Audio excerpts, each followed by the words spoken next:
everybody, and welcome back to another episode of The Male Perspective. I am your host, Lana Reid, and today on this day, I have with me a gentleman by the name of Earnest James. He is a male mentor, minister, fellow podcaster, as well as a fatherless daughter advocate.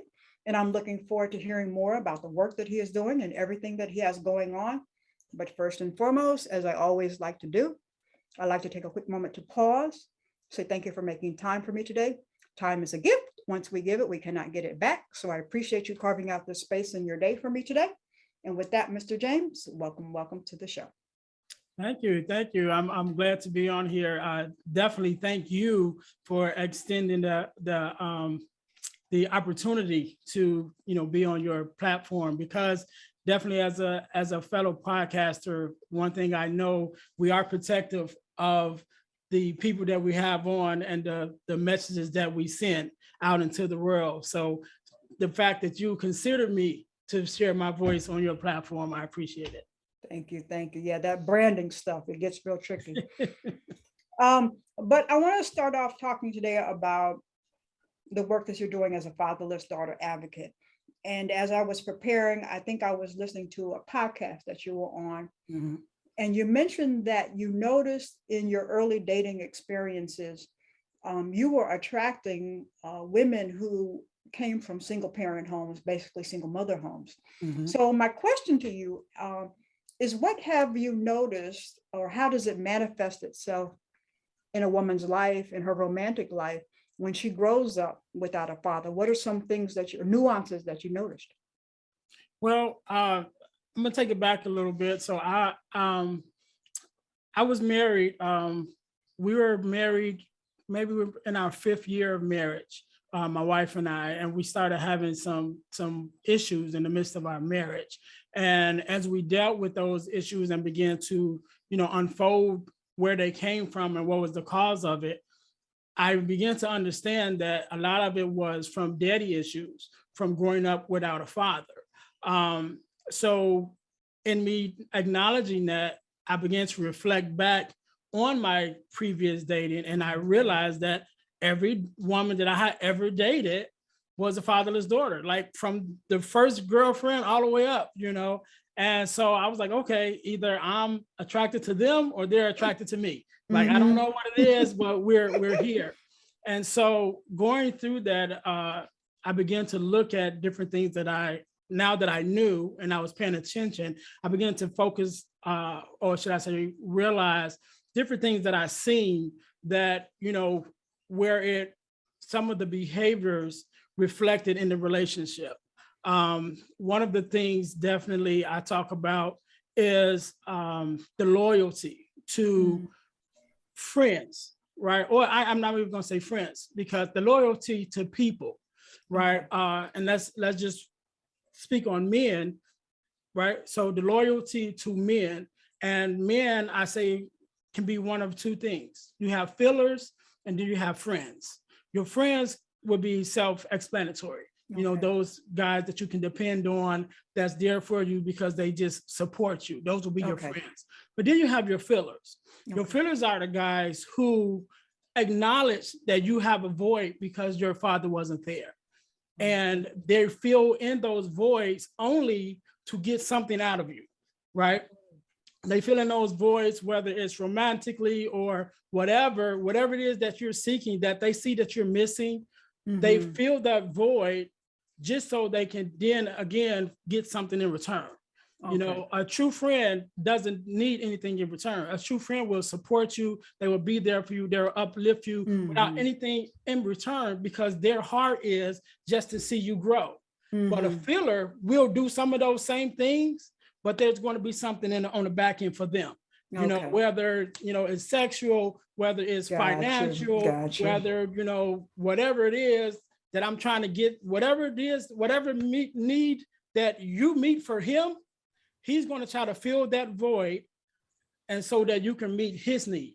Gotcha. And the thing with fillers, they never fill the void 100%, because in order to fill it 100%, it takes commitment, and they're not in it for commitment. They're in it to get out whatever it is that they can get out. So that's one of the biggest things with those two dynamics.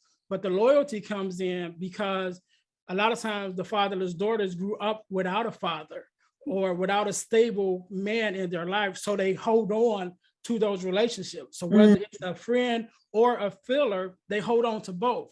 So the friend relationship would definitely be okay to hold on to because that's a person that has your best interest at heart. But because they don't know the difference a lot of times between the friend and the filler, they hold on to the filler at their own detriment because he's only there to take. So he's constantly taking, yet and still he's only filling that void just enough to keep coming back. You know, so that's one of the biggest things that I've noticed. I like that, filler and friend. And then I can also see where that starts to lead into this conversation. We hear women engage in a lot of there's no good men, but basically I think until you do your self work, you won't really, you realize that you're consciously choosing men that aren't good for you in the first place. You're choosing fillers in the first place, I guess. Right. Awesome. Right. Good point. Yeah. Good point. I like that. One thing a little, I don't know what you want to call it, a little statement I always make, you know, when we talk about that, and they say, you know, all men are dogs, right? So you have women that say all men are dogs. Well, I say, well, if all men are dogs, then you need to change the ones that you're choosing, right? So if you got to deal with a dog anyway, then I suggest you deal with these three, right? You got the hunting dog, right? Because the hunting dog provides. He goes out, he, you know, gets food, he bring it back. So if you're going to deal with one kind of dog, deal with a hunting dog then. The other dog is the police dog, which is the canine dog, because he protects, you know, and so he's going to go out, he's going to make sure nobody bothers you, he's going to protect the house when you're not there, right? And then the last one, I think I'm missing off the top of my head, I ain't said it in so long, but it's the canine, it's the hunting dog, and it's the emotional support animal. Okay. Right. So this is the one that's going to be there to love you and love you for who you really are. So if you're going to deal with a dog, since you believe all men are dogs, then you need to focus on these three. Get you the right kind of dog. And leave the mutts in the alley, right? Don't bring no fleas home. Right. No stray dogs. Now, you mentioned how you and your wife were going through some things and you realized, I think I heard, or you said, the two of you came from two different parenting dynamics, family structures. You came from a two-parent home. Yes. And she came from a single parent, single mother home. And I think this is a dynamic that is very common today, that we see everywhere. So going through what you went through and you and your wife coming out on the other end, how do people resolve this and develop a healthy relationship when you're coming from very different family structures and experiences? Well, it's a thing that's very cliche because you hear it all the time, but you hear it all the time because it's truth, and that's communication. Okay. You have to be able to communicate where you are and who you are to the person that you're talking about you're going to spend the rest of your life with, right? And you have to be willing to be vulnerable. And that's another thing that, you know, fatherless daughters don't have, because in order to protect themselves, they put on this shell, right? They put this shell, they build these walls, they build these boundaries that keep everybody out, but also keeps them in from really being true to the people that, you know, that they come in contact with. And so when you get in a relationship with someone who you're saying you want to spend the rest of your life with, well, how does that going to look when part of you refuse to release? And that part that you refuse to release is causing trouble in the same relationship that you said you want to be in. Gotcha. You know, so you have to get to that place where you're comfortable enough and you're able to let down your guards and say, look, this is who I am. This is what I'm dealing with, you know, and it's a twofold, because on the other hand, us as the men and the spouses, we have to be mature enough to accept you, right? We have to be mature enough to support you. We have to do our work just as you have to do your work to realize the things that you're going through and how it affects you. We have to do that same work to say, now that we know, okay, I know that these traits is going to come towards me, but it really don't have nothing to do with me. It's father, it's daddy issues, it's triggers, that don't really have nothing to do with me. But since I know that, let me think about how I'm going to react. Gotcha. So when she says something, or does something that I clearly know it ain't about me. You know what I'm saying? Instead of me snapping off and saying, no, don't talk to me like that or whatever, let me take a second, breathe, because I know it's not about me, and begin to have that conversation. Like, look, I know what you just said, but I know that's not for me. So why are you feeling that way? What's really going on? What's the root of it? And then, between the both of you, you can get to the root of that issue or that problem, and not allow that problem to begin to bring a wedge in your relationship. Gotcha. Listening to you talk, I'm thinking one of the bigger issues would probably be, especially as a woman growing up in a single parent home, watching a single mother, watching a mother do everything. It's probably difficult to step into a relationship with a man and have him say, like, baby, I'm here, I got stuff, I'm supposed to do some stuff too. Right. So that was one of the biggest problems that I faced early on, like right into it. So now I was married before, before this marriage. I was married before. I have one biological child, which is my daughter. My wife was married before, and she had 4 biological sons from her marriage. Wow. So when we came together, that made us a blended family of 7 with all of us. So I remember the first day that I spent the night with her at her home, and the kids were younger. I think the oldest one was about 10 at that time of the boys. My daughter's the youngest of all the 5.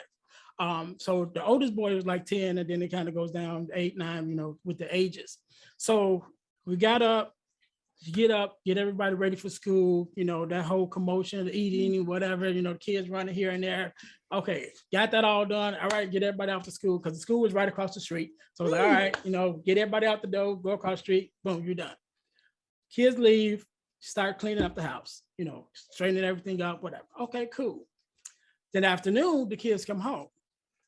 Hey, we're out of school, whatever, throwing book bags everywhere, whatever, go to bed, wake up in the morning, the cycle starts all over again.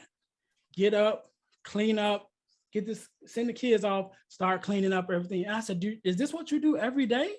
She's like, yeah. Again, back to that, seeing the mom do everything. So now I'm doing everything. That stops today. Like I said, the oldest is 10. So when they come home that afternoon, all right, listen up, guys. We got new things to do. We got one person for the dishes. This is how you operate the wash and dryer. This, and it's start to dictate those responsibilities, which kids, they will take it. When you teach them, they will take it. The problem is the mother has to release it. So that was the first day I had ever spent the night with her. Now, 10 years later, we still having that same fight. Wow. We're still having that same fight, because it's like, look, if you tell them to do something, make sure they do it. Don't go behind them and do it, because once you do that and they realize, wait a minute, I know mama told me to wash the dishes, but I didn't wash it, and she came behind me and washed it. So now I know, okay, it's only a matter of time before she do it herself. So I'm going to drag my feet. I'm going to say, oh, I'm busy doing this, or I'm doing that. And she's going to do it. So it's like, look, you got to stick with the plan, but it's breaking that cycle again. You've seen your mother do everything, and now you feel like you got to do everything. So now I'm here. And that's one of my main things is like, look, there are some things I'm supposed to do, right? I don't want you to do it. I don't care if you can do it. I don't care how long you've been doing it. When I come home from work, when I walk in the door, I sit down my bags from work. The first thing I do is take out the garbage. Automatically. That's my thing. I come in the door from work, grab the garbage, take it out. I don't want you to take the garbage out. I know you can. I know you've been doing it the last however many years, but that was before I was here. Like you said, I'm here now. Yeah. Make the adjustment. Right. Like, this is what you pray for, right? Okay. So why you fighting me? You pray for me. Take it up with Jesus. He answered. You know what I'm saying? Yeah. Amazing. I remember a conversation with my late husband. We were dating, and like you, he said, I was the only woman he had dated that actually grew up in a two-parent household. And it was easier for him to acclimate to me because he came up from a two-parent home. So it was easier for us to kind of click. But he said, it was very rare for him to even encounter a woman that grew up with a mother and father in the home. And it made it easier for him to kind of ease into being with me. So it does have some dynamics that I don't think people are aware of. And, like you said, with your wife, just releasing some of that control, I got to do it, I got to do it, I got to do it, is a big impact on the relationship when you have two people, involved. So let me shift a little bit. I have witnessed, heard of, seen situations where mothers and the relationship goes south with the father. I have seen mothers intentionally sabotage, manipulate, where the father cannot see or be involved with the child's life.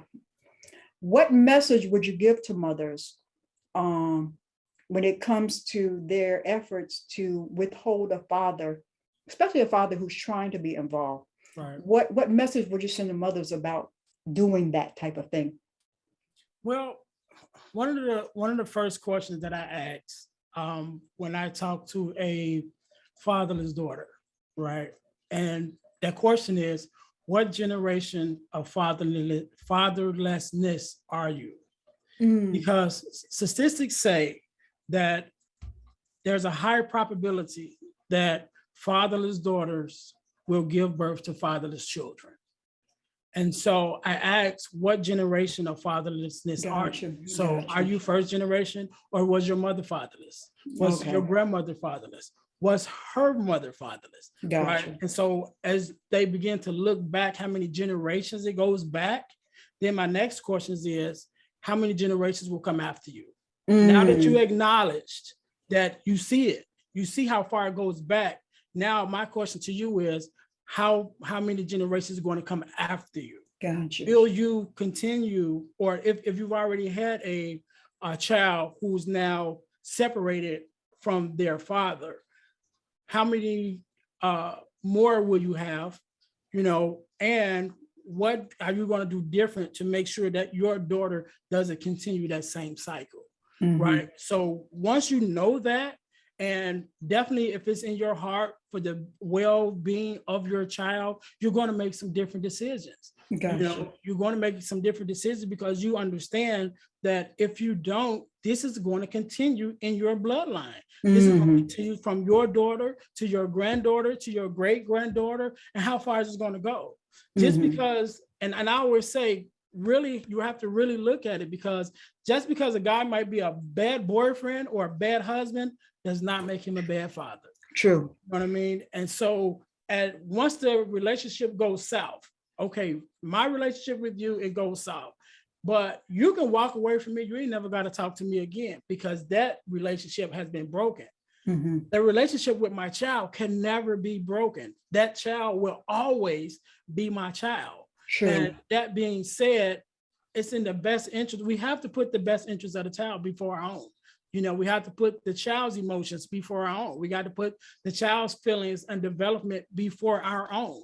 And once we take ourselves out of the mix and begin to say what's in the best interest of my child, then I believe it's easier for mothers to make those decisions that, okay, no matter how I feel, you still will always have access to your child, And that was one of the things that my wife at the time, she already had that in place with her child's father, right? And it was funny because when we talk about different things that we've done, it's been time when we're all sitting together, me, her, the father's new wife, we all kicking it, and the kids is doing whatever. And it's like, hey, life happens. We're not the first ones to be in a relationship. We're not the first ones to come out of a relationship. We're not the first one to have kids out of wedlock, kids in wedlock, whatever those dynamics are, we're not the first ones. This is happening all the time. But what we can be an example of is how to make it work. With all the changing pieces and things that, people coming and going, again, the things that ain't never going to change, that's always going to be your child's father. You're always going to be that child's mother, and that child is always going to belong to both of you. Awesome. So that being said, I always say when God created man and woman, it took the man and the woman to come together to create a child. So it's going to take a man and a woman to nurture that child into being a healthy adult, because that's the way that God intended it. It's so pleasant to hear how you guys have worked it out, because so many times I have seen situations where the parents end up acting more like children than the children are. So, and don't understand that it has such an impact on the child with you being so toxic and manipulative. So, I mean, I'm just so glad that you guys have worked it out, because I think the kids will bloom and blossom in that type of environment. Now let me go on here real quick, because I only have 30 minutes. I'm a little seasoned in age. So I remember in high school, I had a class, I think it was my home ec class. And the assignment, the teacher would pair, a boy and a girl up together, and the teacher gave us an egg, and we were supposed to be. I remember that. We were supposed to be the parents, yeah. Right. So we had to negotiate who was going to take the egg home, who was going to watch whatever. But it was a quick class in parenthood. So, going through life experience, the work that you're doing, what tips would you give a guy who's about to be a father about being an effective father, especially when it comes to being a girl dad, because this is a long-lasting impact that he has? Well, so are you asking as far as to the biological child, or to the just any children, or just children in general? Just children in general, because I think a father, I mean, it doesn't have to be biological. You know what I'm saying? Right. So, so I'm glad that you said that. So when I talk about fathers, I always say, I don't like to say, I always say father figure. That's the phrase that I use, right? Because you don't have to be a biological father of a child to father a child, right? To be a father to a child, and so by that, all you have to do is be a willing man that's willing to take on the responsibility of being a positive influence in the life of the child and giving that child some guidance, right? And as long as you're willing to do that, you're already on the first track. So one of the things that I like to think about is I have this thing I call the core four, right? And it can go into the boys too, but it's more important with the girls. I call it the core four, which is the core four things that every daughter needs from her father. Okay. Right. And so one of them is affirmation, right, which is to be affirmed. And I say that's when I tell you, when I confirm things that you should know about yourself. That's the way I say it, right? So you should know that you're beautiful. You should know that you're smart. You should know, these are things you should know about yourself, but just in case you don't know, let me tell you about yourself, right? Let me tell you how I see you, and to build up that self-esteem, that personal worth to yourself. The next one is protection, right? And so when we talk about protection, a lot of times we think about, the scene in Bad Boys with Will Smith and Martin Lawrence, and it's like, whatever. So we already have that part, right? That the physical protection. But what I like fathers to think about is the protection, more so not necessarily protection, but safety. So you want to build safety with your daughter. You want her to feel safe to feel how she feels.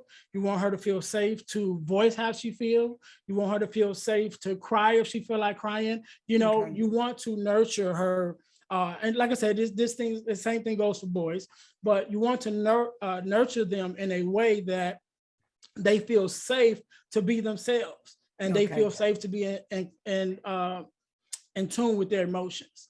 Gotcha. You know, I did two of them. Affirmations. One of them is, the next one is love, right? Oh. So love is more than just the feeling of the emotional, but it's also the physical. It's the physical act of, let me show you what it feels to be loved. Let me show you what it looks like. Let me show you what it sounds like. Let me show you what it feels like. You know, do you hug your children? Do you kiss your children? Oh, okay. Do you hold them to let them know that they're safe in your arms? They're safe in the environment that you nurture.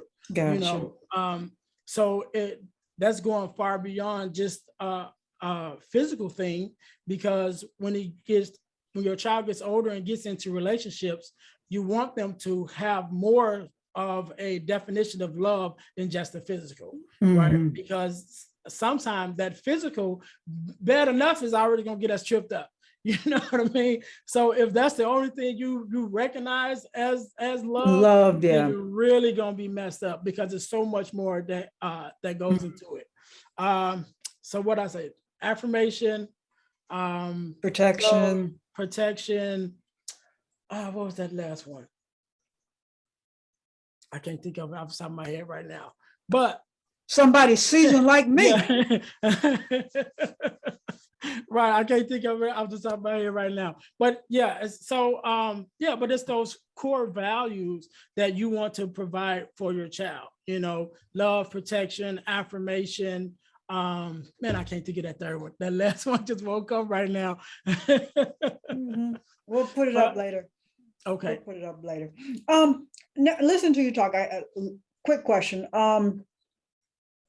Life happens, and sometimes women have to raise daughters by themselves. It is what it is. So what does she do to make sure we don't have these father wounds? Is there anything that she can do? Yes. So I tell mothers, first of all, it starts with the mother, right? You have to be intentional. When we go back to asking about what generation of fatherlessness are you and how many is going to come after you, in order for you to make a difference in how many come after you, you have to be intentional. Because if you've already had the child, you know what I mean? Now, what are you going to do? So let's say, hopefully, prayerfully, that father is still there, wants to be a part, wants to do what he's supposed to do as a father. But if not, what do you do? Right? So I say, look for three things. First of all, look for a man who's already in position to lead. Now, this is not a man, this is not necessarily a man that you're trying to get into a relationship with. I actually advise, do not get into a relationship with the person that you want to be a positive father figure for your child, because you don't want your relationship with that person to affect the relationship that they have with the child. So I would say, first of all, look for a man who's in position to lead, right? A man who's in position to be a positive role model. So this could be a pastor, this could be a teacher, this could be a police officer, this could be a mentor. This is guys that's already doing it. Okay. It's not somebody you got to figure out would they be a good fit. They doing it already. Gotcha. You know what I mean? So that's the first thing. The second thing will be, look for a guy that exhibits the characteristics that you want your daughter to receive, right? So when we talk about those core four values, you're looking for, first of all, is he already in the position to lead? Is he already leading? Is that's already on his part? Cool, we got that out the way. Now that I see that he doesn't mind being the leader, let me make sure he's leading the right way. Because there are some leaders, right? Let's just say, on the streets, there are some leaders that will take your child and lead them to a certain way, but it might be a way that you don't want them to go. So we got this guy, he's a leader. And now I'm looking at the characteristics that I want my daughter to receive. And now check that out. Okay, cool. And then the last one would be, make sure he wants the responsibility to be a father figure to your child, because just because he's already doing it, maybe his plate is full. You know, maybe he's been a father to 50 kids already, and he really don't have time for another one. You know, so you want to make sure that his heart is in, you know, caring for your child and pouring into your child just as much as you want it to be. You know, so those three things will get you at least on the right track to, you know, put in a positive male father figure in the life of your daughter. Good tips, good tips. Because I hear so many women say things like, I don't need a man. And I'm just kind of like, some way or another, yes, you do. I mean, it's the balance, it's the yin and yang. I mean, you're going to create a lot of dysfunction if you don't give some sort of positive male role model in this female's life. And I mean, I've seen single mothers do it, but there's an uncle floating around somewhere, or, you know, there's somebody. So you have to admit that you do need help. And I think sometimes strong women have to have problems with, I do need help. I can't do this by myself. So, Mr. James, I want to talk before we go, because here we are at my 30 minutes again. You are a fellow podcaster, and you have your own podcast, Deal to Heal. Deal to Heal with E. James podcast. Yep. So what makes you get into this crazy world called podcasting? You know what? So I grew up always having something to say, but not necessarily always saying it. You know, so a lot of times I'm, you know, holding my tongue, but I got all these ideas, all these thoughts, all these opinions that I would love to share, you know, but I'm not having the conversations, you know, and I'm not always in the environments with the people that want to have the same kind of conversation, right? Because I've always was a little more mature than my circle, you know. So, you know, when I was 21, by the time I made 21, I knew what I wanted to do. I was already on my career path. Like I was already on my way. My friends or my circle at that time didn't really start making those decisions till they hit like 25, you know? So I was already way ahead of my circle, you know, as far as mature wise. So I'm not having these conversations, you know, with them because they're not ready to have them. You know, so all this stuff is bottled in. So I grow, I become a minister, I become a pastor, and, you know, I'm preaching, but I still have more that I want to say.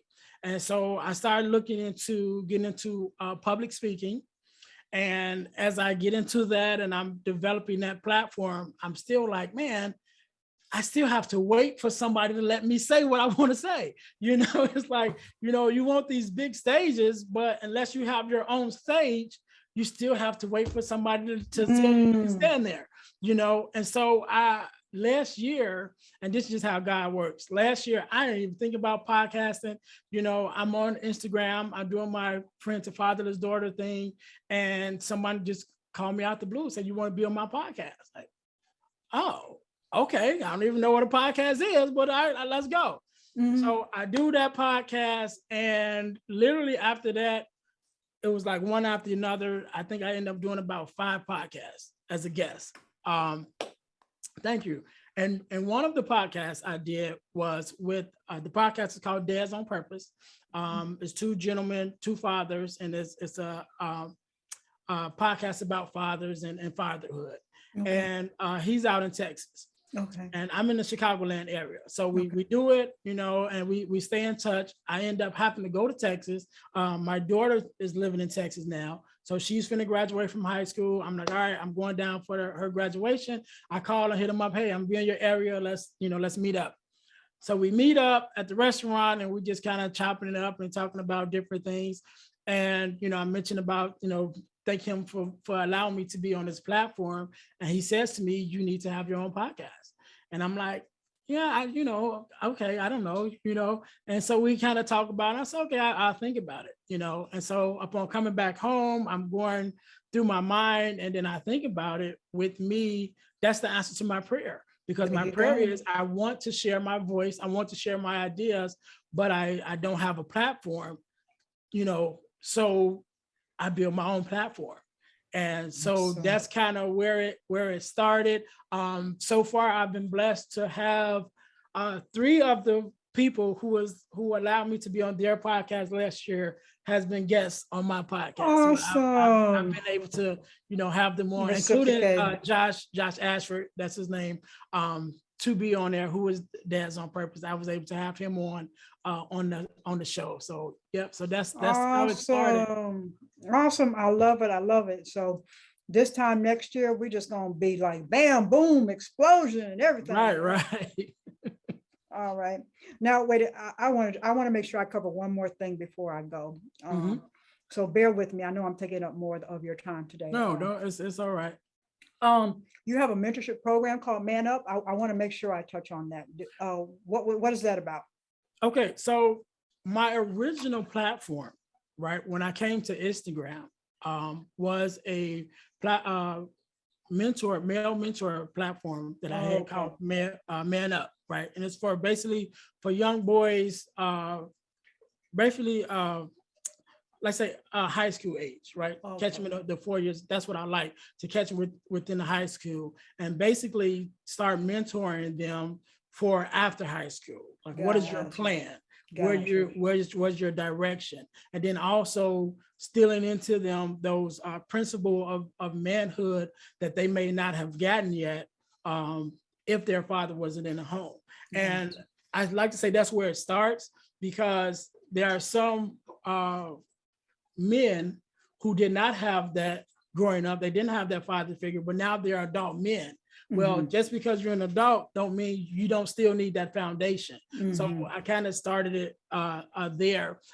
We were on track to be in our first school and everything, and then COVID hit, and I kind of shut everything down. COVID. So I've had to restructure everything, and so I'm like, okay, I'm going to make it. Or I was thinking about making it to maybe a course, like an online course, and doing it that way. But one of the things that happened, and God gave me this phrase a couple years ago, and it says that pain births purpose, purpose births progress, and progress is the evidence that God is at work. Right?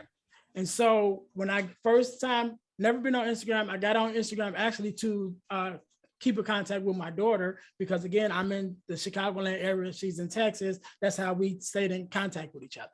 So I get on Instagram and I said, okay, well, now I'm here. Let me start this Man Up program. So I started doing the Man Up videos, and I'm doing that, and I'm building that platform.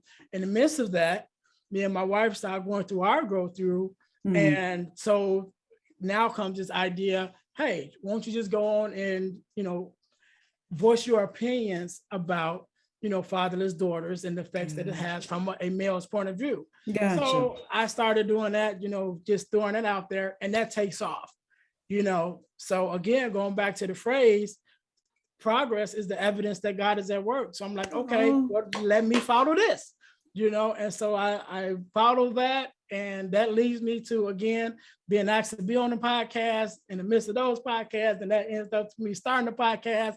That ends up to you seeing my podcast. And now I'm here. Awesome. Awesome. So that's that whole progress.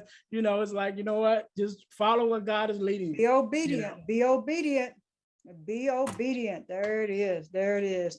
All righty, Mr. James. I have taken up enough of your time today. We could probably talk for another hour or so.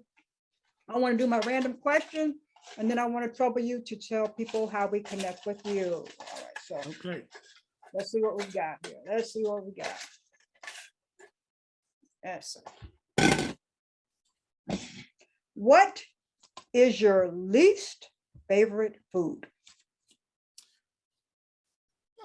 Least favorite. I don't like onions. That's the first thing that comes to my mind.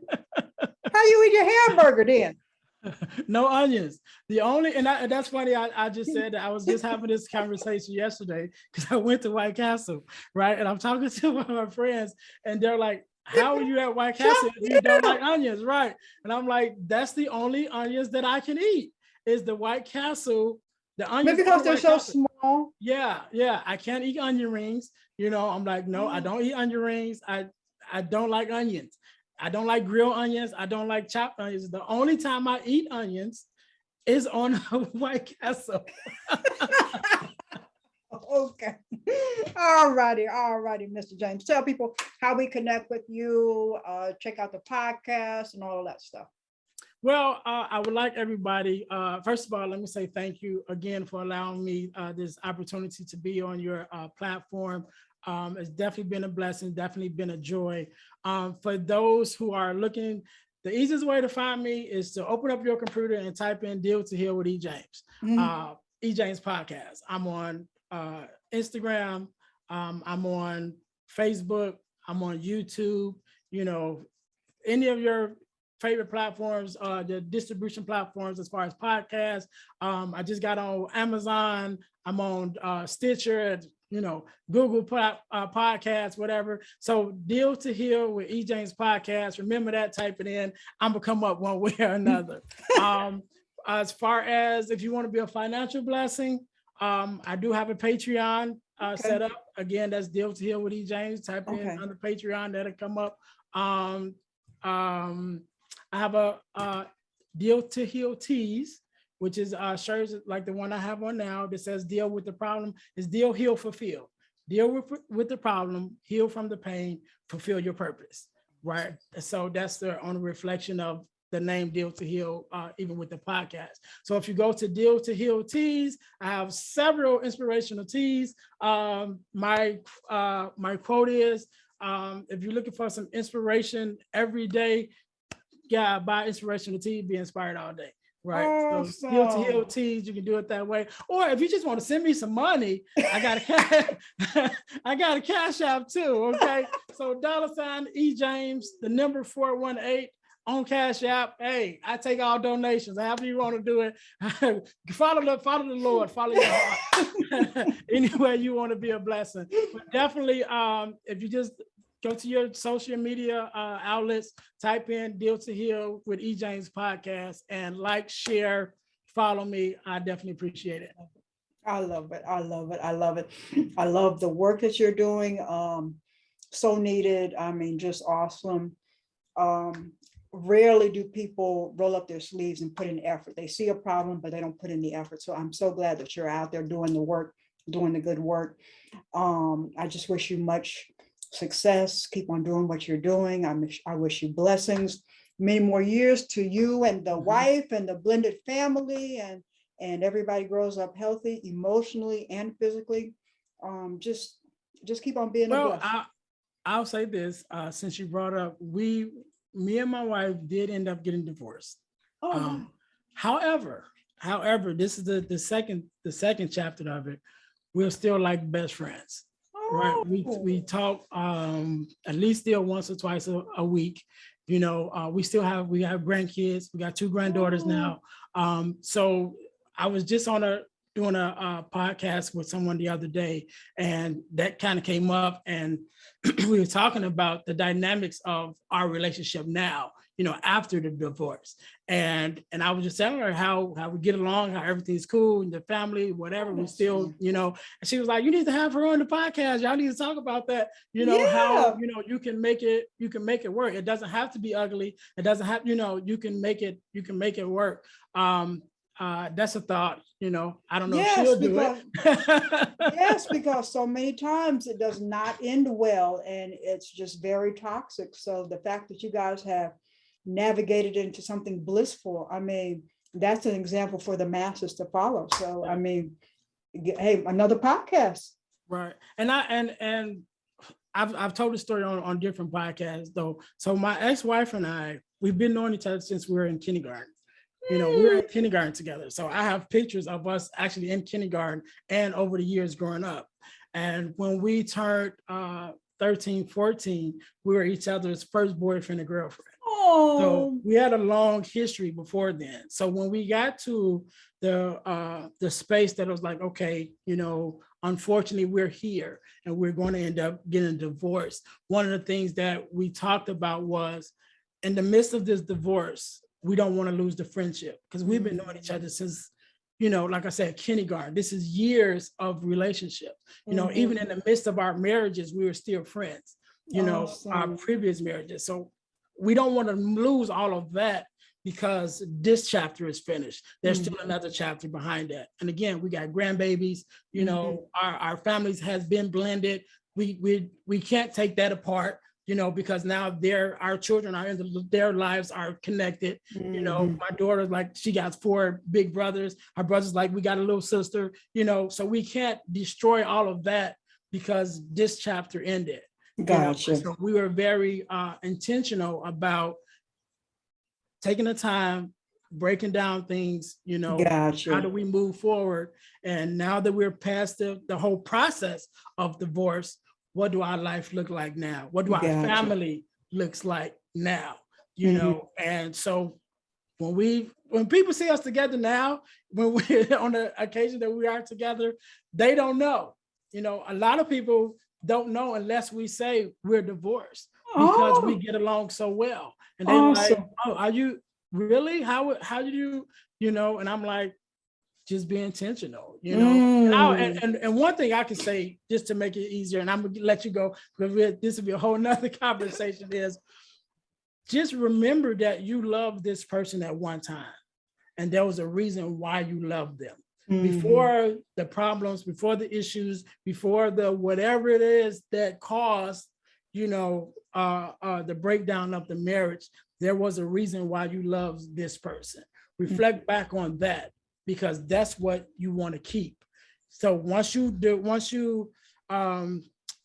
dissolve the marriage, you had that before you had the marriage. So just because the marriage ended doesn't mean that has to end. And if you go back to that, you can still have a good relationship moving forward. Awesome. You hear that, folks? That's how grown folks do grown folks stuff, okay? All righty, Mr. James. It has truly been a pleasure. I have enjoyed my time with you today. Like I said, many, many blessings, much success for you, and just keep on. I mean, there's so many daughters that need the work that you're doing. So keep on doing that you're doing. That is all for this week's episode of The Male Perspective. I'm your host, Lana Reid, and I will see everybody next time.